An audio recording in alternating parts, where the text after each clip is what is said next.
Oke, ini dia running.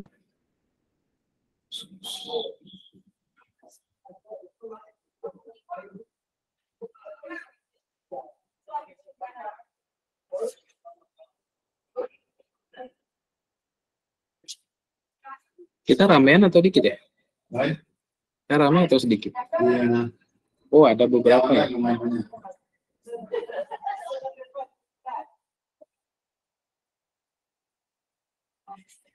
Oh, Pak Son kirim juga chat apa ya, linknya ya? Ada dia, Pak? Nggak ada. Tempat. Pinjam kirim Pak. Belajar siapa? Pak Andi. Dia belum datang. Ya, kita ke sini. Kelihatan nggak Pak di share screen? Di share screen kelihatan ya? Kelihatan. Jadi kita masuk sebagai analis, passwordnya CyberOps, seingat saya. Analis. Ada pilihan lain. Analis Pak. Kita biasanya pakai analis.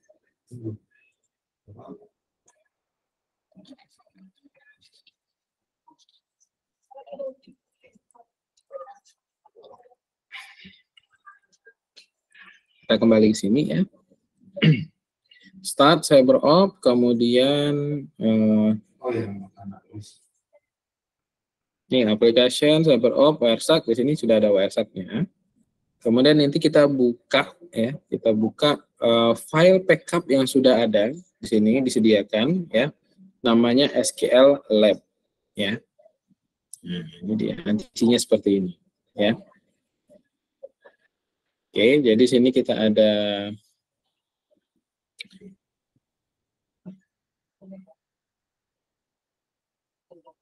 ini CyberOps, kemudian sini ada Wireshark. Nah, kemudian di sini kita tinggal open file, open. Biasanya di home ya, di home-nya sudah ada lab support files. File open. Di sini ada lab support files. Analis lab support file. VCF.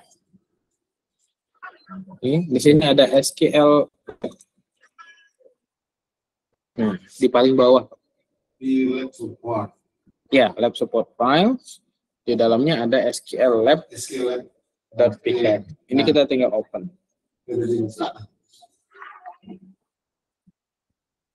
Sip, sama. Nah, jadi ketika ini sudah terbuka, ya, ini ya, kita coba lihat apa namanya, di sekitar 8 menit katanya 441 second itu ada SQL injection di sini. Ini ya, dari 10.024. Kita coba lihat aja. Ini kita explore aja. Ya, ini saya besarin, lalu kita lihat di sekitar 441. Sebetulnya ini sudah mulai SQL injection ini dari sini. Ya. Nah, kita coba cek. Ini sudah mulai di SQL inject. Ya. Dia mengakses web ini dulu. BVWA, lalu dia mengakses ini CSS-nya, kemudian nah, dia mulai di sini. Dia mulai submit dengan ID dan seterusnya. Ya. Ini kita bisa expand juga. Nih. URL yang dia akses. Kita lanjut ya. Jadi pertanyaan di sini, apa IP yang apa namanya IP yang terlibat di sini? Ya, 10.024 dengan 10.0215. Ya. Nah, yang mana aja sih Pak sebetulnya? Ini kan hanya mencari tahu IP-nya. IP ya. Kalau yang pertanyaan satu itu cuma nanya IP mana gitu. Ya, bisa lihat di sini. Ya. So ini ada or bla bla bla, ini SQL injection biasa. Oke, kemudian kita disuruh lihat SQL injection attack. Ya, di step ini kita akan lihat kapan mulainya gitu ya. Nah, kita bisa lihat flow-nya. Ya. Ada di baris 13 nih. Kita tinggal follow HTTP stream-nya. Ya. Kita cek di sini baris 13. Nah, ini baru pertama mulai. Ini tadi saya bilang kan, dia baru pertama kali mulai di sini. Karena ini masih CSS, terus di atasnya masih mengakses indeks. Nah, di sini baru mulai dia. Di sini baru kita klik kanan, follow TCP stream, HTTP stream. Ya. HTTP stream ya. Ya, HTTP stream. Ya. Nah, ini sangat akan membantu untuk mencari tahu apa benar dia di SQL inject atau gimana. Nah, kita bisa lihat di sini. Ya. Nah, kita bisa lihat ya, dia ngakses, ini udah satu stream ya. Nah, dia ada sebuah website pakai DVWA, Damn Vulnerability Web Application. Ini dia.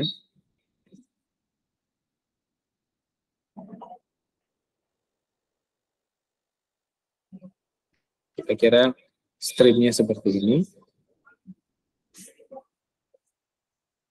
Ya, kita bisa lihat detail-detailnya di sini. Ya. Nah, terus dia bilang di sini, coba lihat field yang ada 1 sama dengan 1. Ya, ini ciri-ciri untuk SQL injection bypass authentication, seingat saya. Ya. Coba cari 1 sama dengan 1. Di manakah dia posisinya? Atau di gambar sini ada? Oh, bisa find di sini ya. Kita find aja. 1 sama dengan 1. Kita find. Nah, ini dia. Dia mencoba untuk melakukan bypass ya. 1 sama dengan 1 gitu ya. Admin. Ya. Kalau Bapak Ibu yang bingung, biasanya SQL bypass authentication.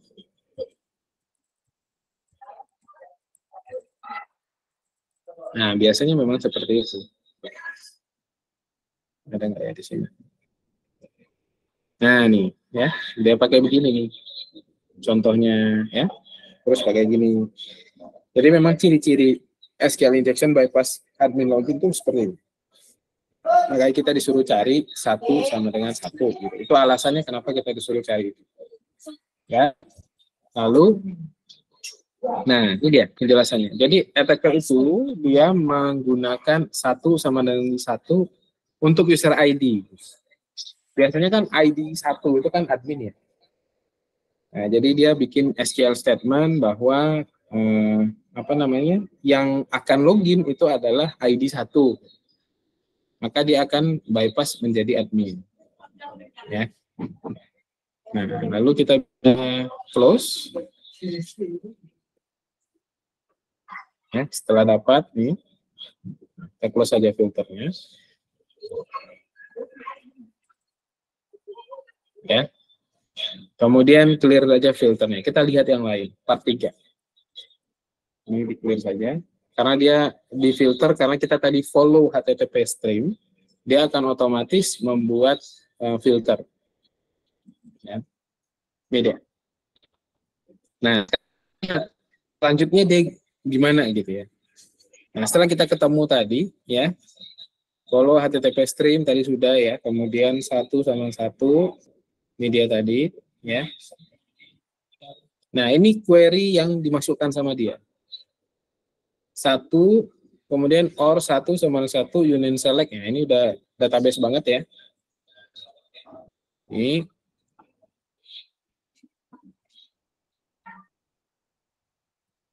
kita cek selanjutnya ada di stream ke 19. Nih, ya. Ini kan sudah ada nih sebetulnya. 1 or 1 sebetulnya nampak di sini. Ya, ini kita klik kanan, kita follow. Kan tadi awal mulanya yang tadi, yang stream 13. Stream 19 ini kelanjutannya.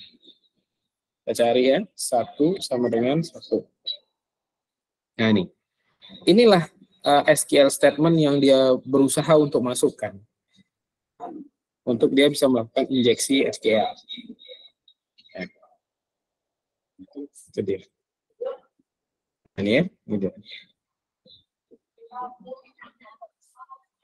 Nah, kemudian kita bisa dapat juga di sini database name-nya DVWA, kemudian usernya root at localhost. Ya, benar nggak? Nah ini ya, namanya dia buat DVWA, kemudian surname-nya atau last name-nya dia buat root at localhost. Dia mencoba menginjek itu.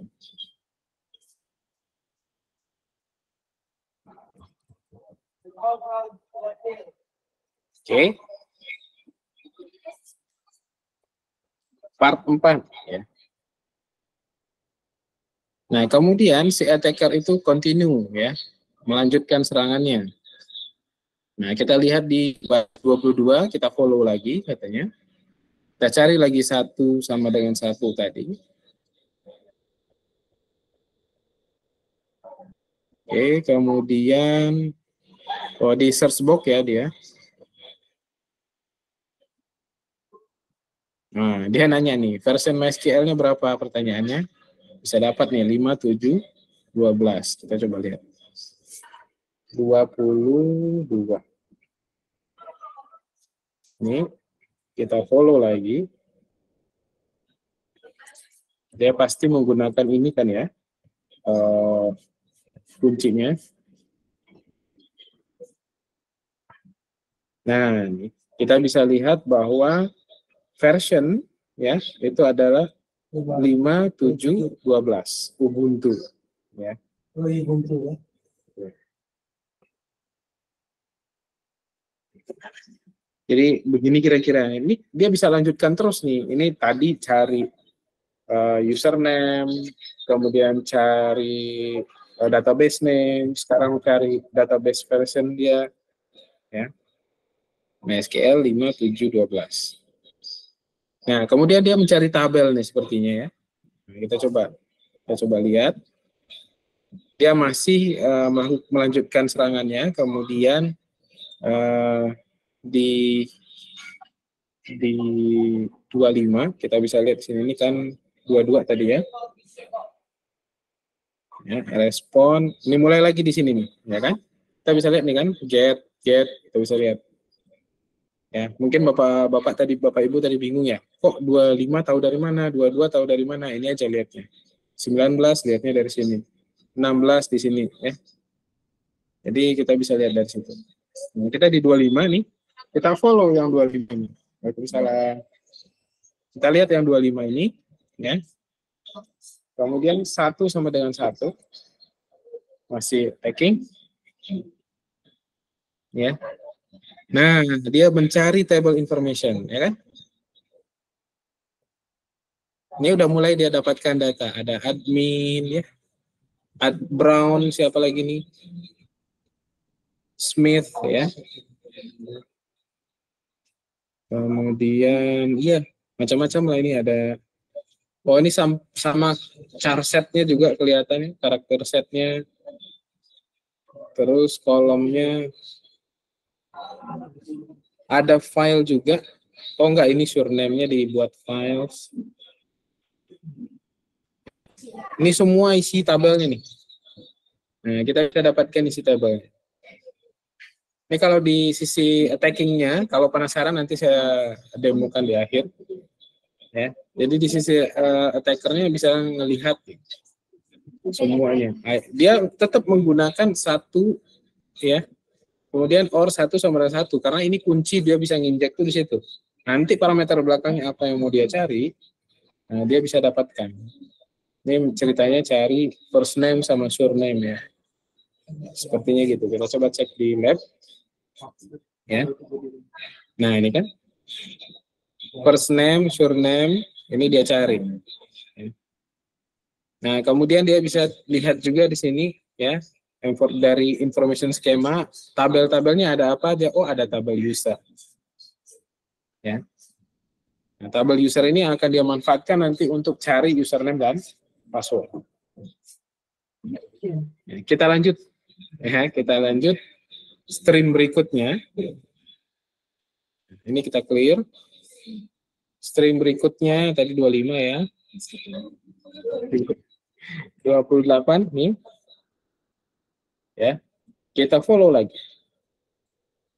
Nah, ya, kita lihat apa yang bisa dia lakukan di sini.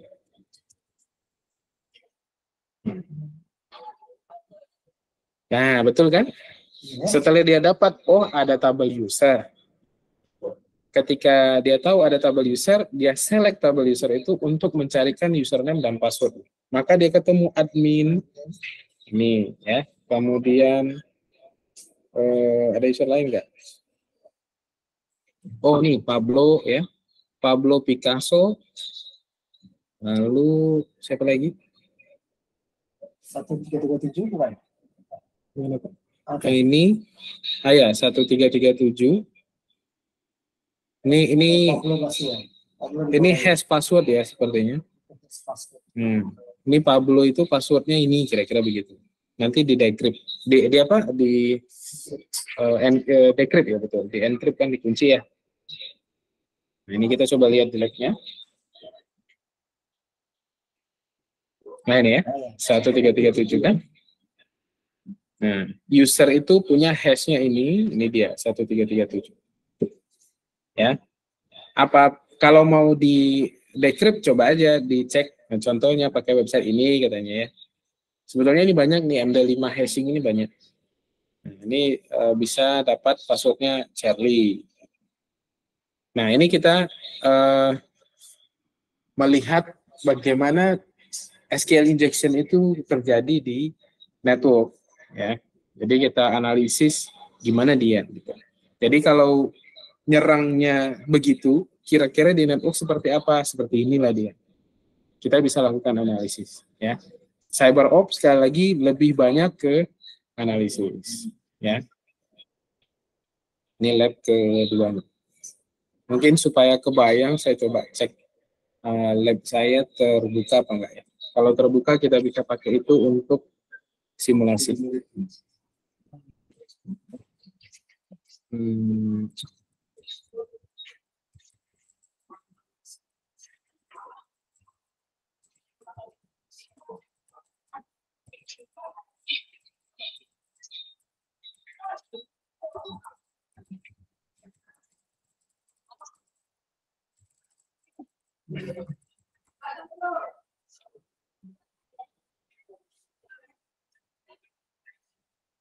Dua empat empat.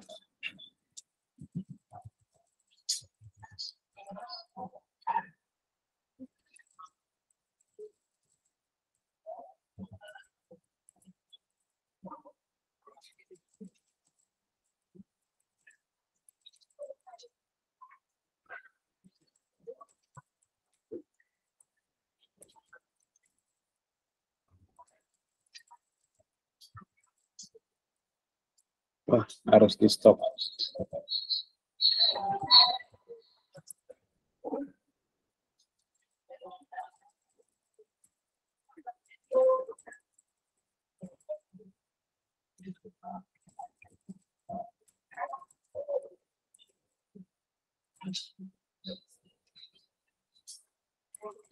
Nggak keluar deh. Saya pakai ini aja.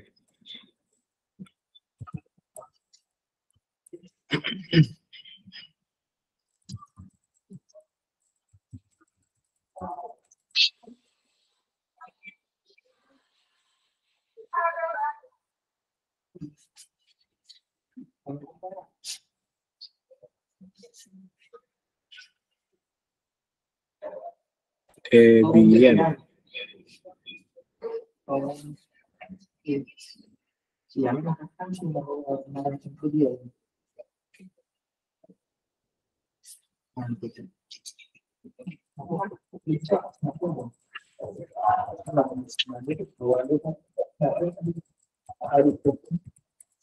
Kelihatan nggak ya? Nah, saya cuma mau ngecek IP-nya aja berapa. Nggak bisa tuh lah.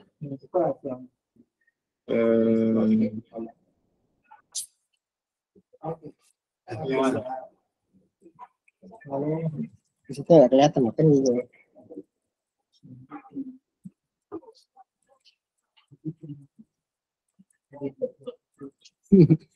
Mari kita uji ketahanan mata.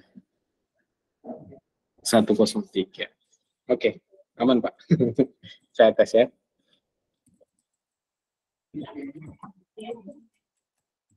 Nah, benar.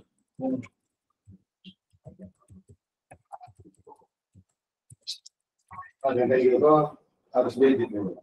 Enggak, ada usah. Aman, Pak. Ini memang lab untuk hacking. Awak ngajar magister, ngajar Pak Joko pakai ini nih. Mana Pak Joko nggak ada ya? Wah. Ada Joko. Ya, betul kan? Oke, jadi tadi ceritanya kan kita melakukan analisis ya. Kalau orang melakukan SQL injection gimana kan gitu ya. Nah, takutnya enggak terbayang gimana sih menyerangnya kok bisa dapat begitu. Nah, saya coba tunjukin ya. Jadi ada target yang biasanya saya siapkan untuk ini, untuk belajar hacking. Jadi ini ya, saya langsung aja ya. Sekarang ini nggak mulai dari nol kan. Intranet. Nah, jadi ini contoh kita mau melakukan hacking ya. Ini sudah ada nih. Jadi ini contoh URL-nya. Kalau tadi kan DVWA dia URL-nya ya. Saya coba cari, aduh, ada nggak ya SQL map di sini? Saya lagi cari server kosong.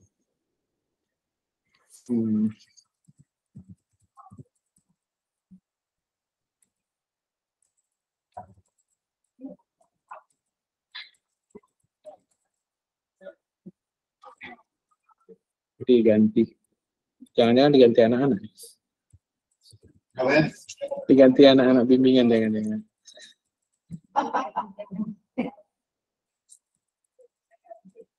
Belum.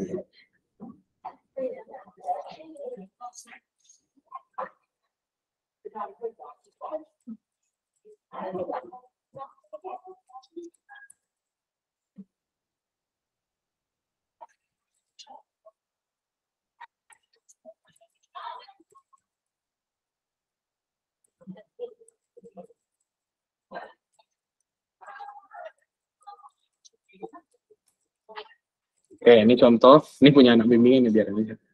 Saya instalkan SQL Map. Biar Bapak Ibu bisa tahu kan tadi nganalisis ya dari paket yang udah di capture.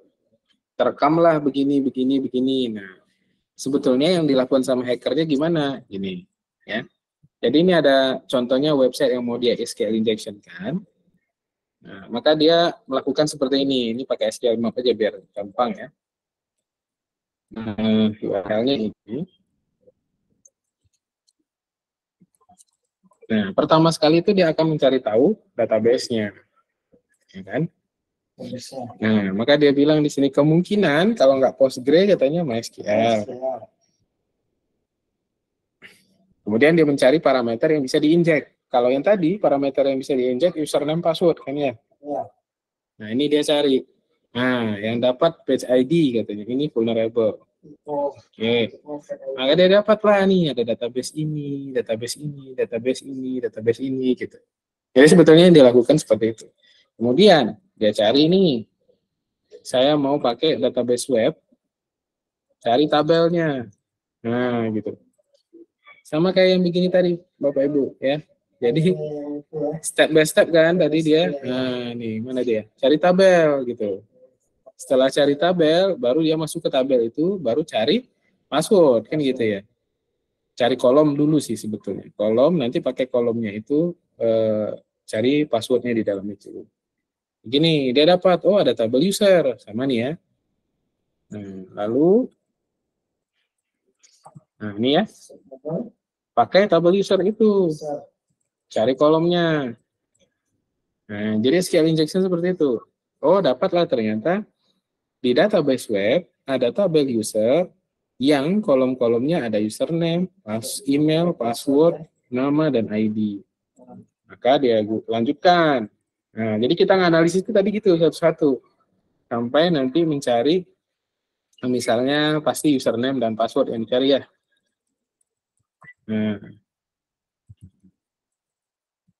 Nah, dapatlah kita ada si Carl Smith, passwordnya ini, and Lawford, passwordnya ini, Bradroot ini, gitu, Alice Jenkins ini, gitu. Ini di sisi attacker yang hack. Nah, nanti kalau kita di sisi kita yang menganalisis, yang seperti ini yang kita analisis. Ya, kita lihat dari backup filenya tadi. Oh, udah saya tutup ya.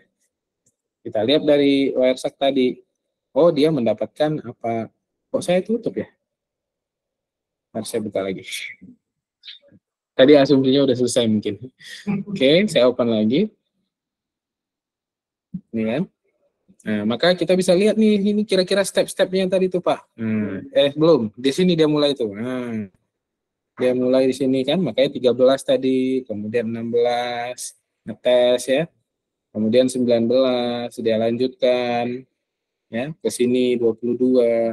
Sampai tadi 28 ya. 28 nih kalau kita follow tadi. Nah, disinilah kita dapatkan kalau dia mencoba mencari username dan password, maka dia dapat nih passwordnya ini, username apa? Smithy. Nah, passwordnya adalah ini, gitu ya. Kemudian mana tadi Pablo, gitu ya. Kemudian, nah gitu. Ini di sisi kita analisis lah gitu. Jadi sebetulnya terjadinya kayak tadi, si attackernya, kita menganalisisnya begini. Ya, CyberOp itu analisis rata-rata. Makanya loginnya aja analis. Jadi dia bukan red team. Kalau kita belajar hacking itu baru red team. Kita belajar nyerang, kita belajar. Kalau kita belajar untuk menutup lubangnya itu belajar blue team, ya, network defender. Nah itu lab 2 tadi, ya. Ini saya ya sudahlah biar aja. Nanti anaknya juga akan ini sendiri. Siapa ya yang pakai punya saya katanya. Nah, Iya, dari itu ya. nggak usah Pak. Aman Pak. Itu memang lab yang yang disiapkan. Oke, kita lanjutkan. Saya nggak tahu ini panjang nggak. Kalau panjang kita nggak usah paksain. 17 terakhirnya 17.27. Oh, ini cara membaca log. Nah, ini perlu sih ini. Panjang nggak ya? Oh, enggak sih. Oke, kita lanjut lab ketiga. Jadi selesai nih chapter 17 nanti nih. Ya. Nah, bagaimana cara kita melihat log files ya? Kemudian log files di server kan rata-rata pakai Linux ya. Dia akan disimpan di syslog ya. Kemudian ada yang dari syslog gitu ya, ada yang dari journal.ctl ya. Yang kita butuhkan tetap CyberOp Workstation. Kita coba lihat pakai viewer standar ya, cat, more, less itu standar semua ya. Nah, kita coba lihat di sini, kita jalankan, kemudian dia bilang ada ada log file yang sudah disiapkan nih, logstesttutorial.log. Nah, kita disuruh untuk lihat ya. Jadi kita buka terminal di workstation. Kemudian di sini ada lab support files katanya. Ini ya. Logstesttutorial.log. Ya. Nah, kita cap gitu ya. Saya gedein deh.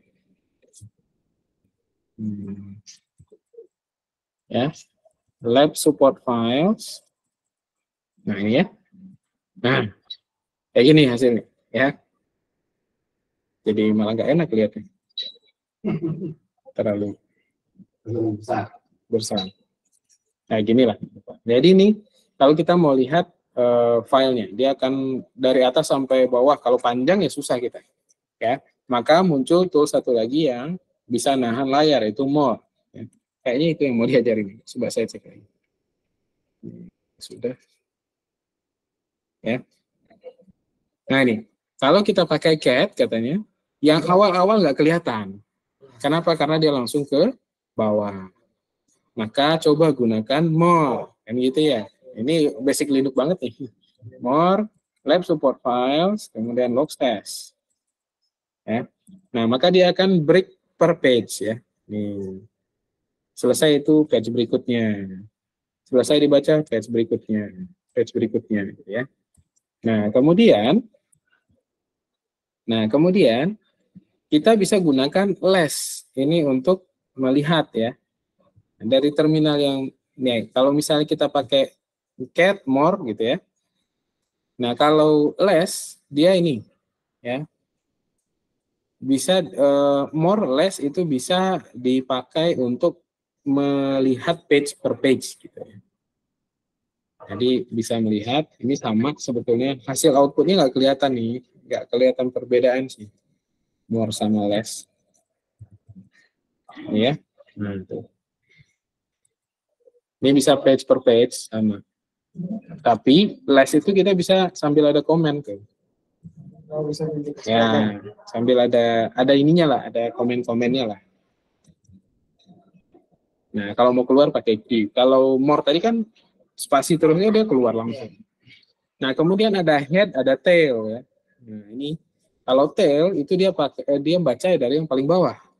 Ya, defaultnya 5 pas 10 ya saya lupa.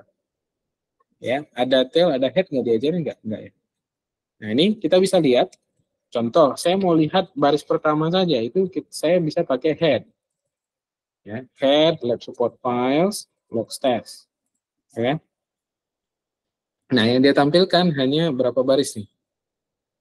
Dari atasnya. Berapa baris pertama gitu ya. Tapi kita bisa ini kok, bisa tentukan kok head. Berapa head gitu? Ya, berapa head 5 ya, gitu saya lupa ya. Ah ya benar, tuh ini 5.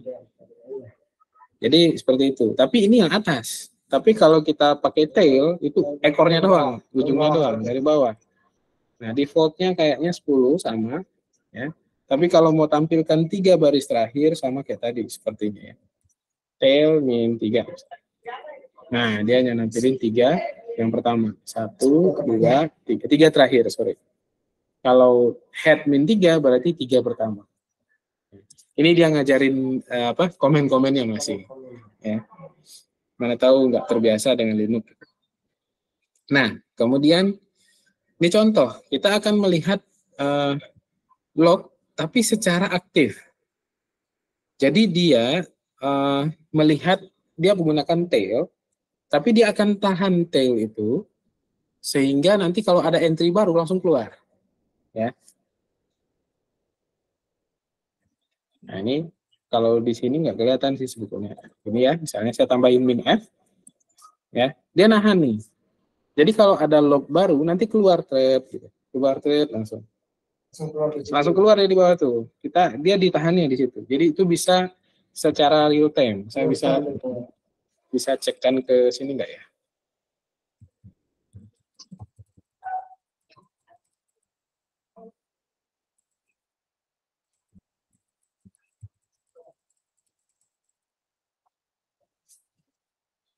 Oke, analis ya.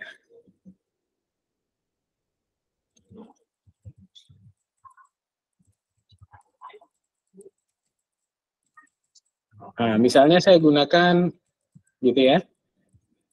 var log nginx kalau di sini. Jangan error log, access log. Nah, jadi dia akan melihatkan ada yang akses tuh, jalan lagi dia. Kalau nggak ada yang akses dia diem tuh. Ada entry baru dia jalan, ada entry baru dia jalan. Nah, ini kebetulan aktif banget nih. Ini aktif banget, makanya jalan terus ya. Error log ada nggak ya?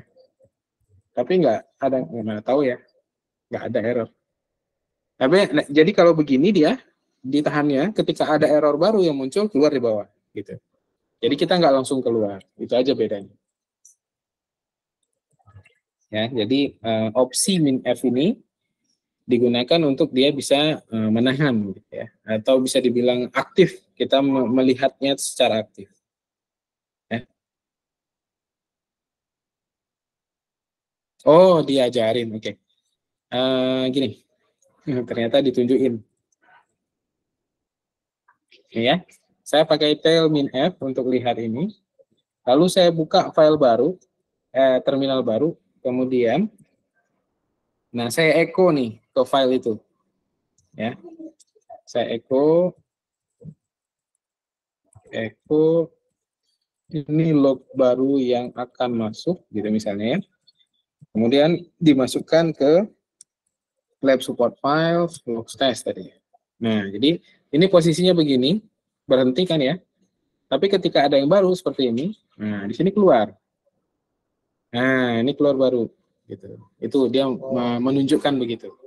Nanti ada lagi log yang baru masuk lagi di bawahnya. Jadi kita bisa monitor secara aktif, itu maksudnya.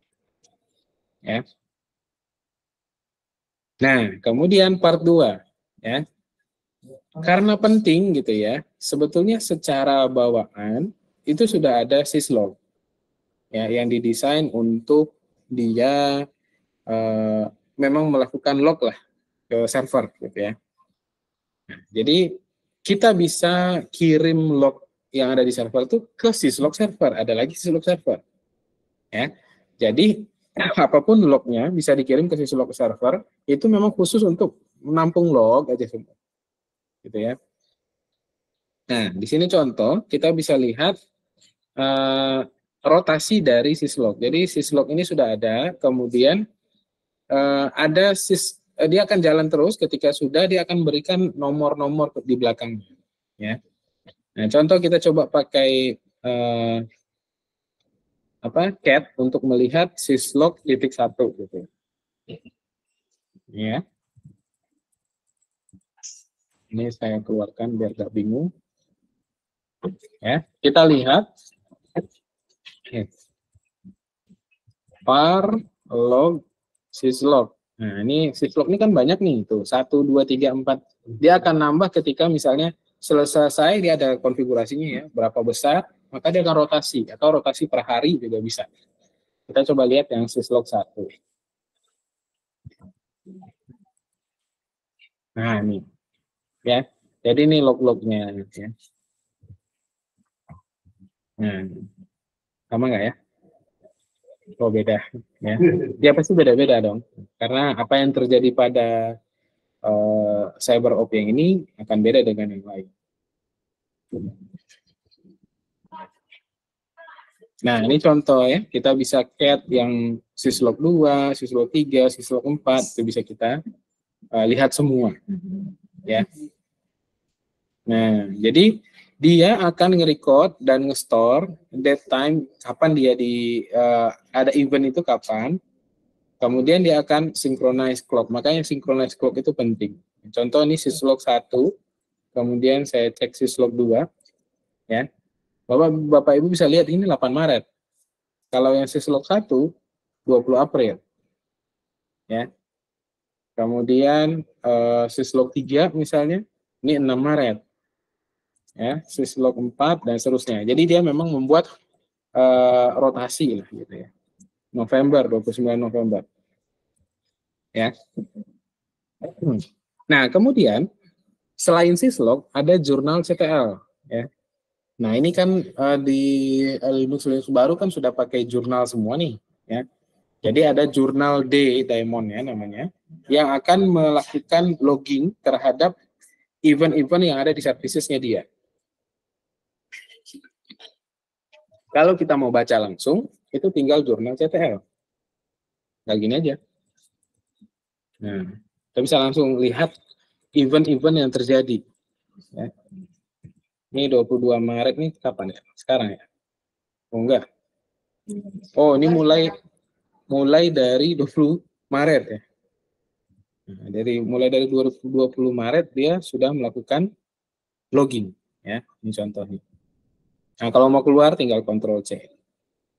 Nah, Di sini ada beberapa opsi dari jurnal CTL. Misalnya, satu, kita tambahkan UTC. Ini untuk bisa menampilkan timestamp-nya, ya, jurnal CTL UTC. Ya. Timestamp-nya Maret 20 ini dan seterusnya ya, 21 jamnya berapa gitu ya. Nah, ini bisa ditampilkan. Mana nih? Loh. Nah, ini ya. Kemudian ada opsi min B. Ya. Ini untuk melihat record boot terakhir. Ya. Jurnal CTL min B. Nah, ini. 19 Oktober. Sekarang kan? Nah, dia ini boot terakhir. Apa yang terjadi pada saat booting ya, dia menjalankan apa, ini semua bisa dilihat. Semua yang berkaitan pada saat boot ya. Ini terjadi. Itu perintahnya jurnal CTL ya. Kemudian bisa untuk specific services. Misalnya di server kita itu ada service web server Nginx ya. Kemudian kita bisa lihat untuk log untuk si Nginx ini aja pakai min u ya. Jurnal CTL min u nginx.service ini misalnya. Nah, kebetulan tidak ada. Atau kita bisa tambahin kayak di sini mulai dari kapan? Misalnya hari ini, since today. Ya, memang nggak ada. Ya ini aja isinya. Log begin, tapi nggak ada log ya, karena memang kita nggak jalanin ya. Nah, kemudian bisa minka ini untuk melihat pesan-pesan penting ya. Penting ini kenapa? Karena dia kernel.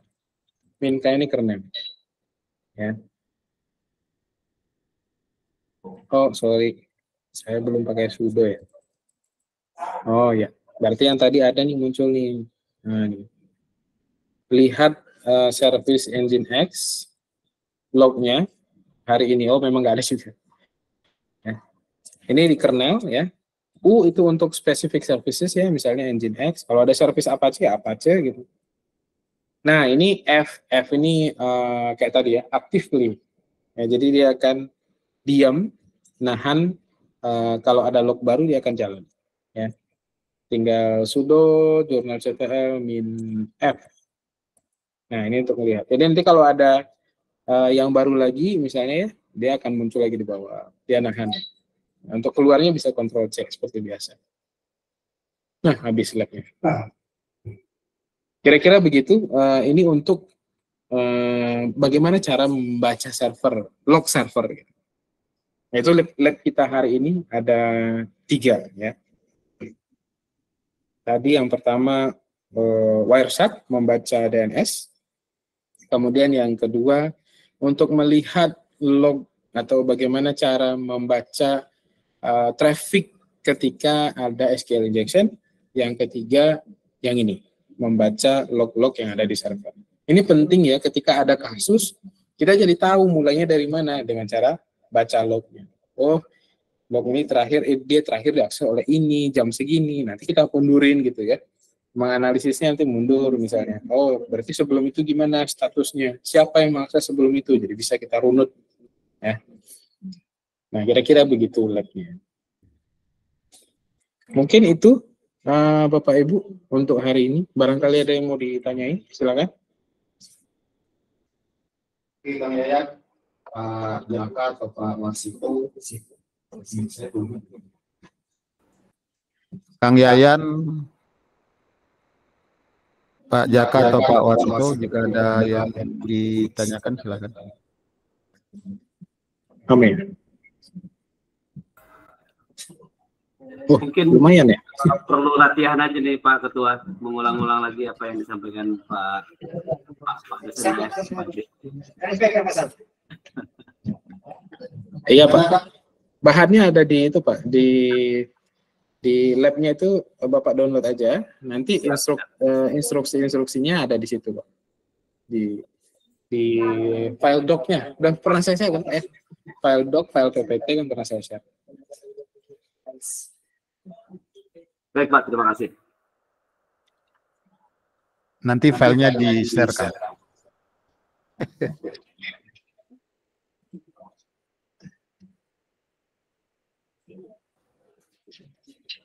Ada lagi Pak Jaka?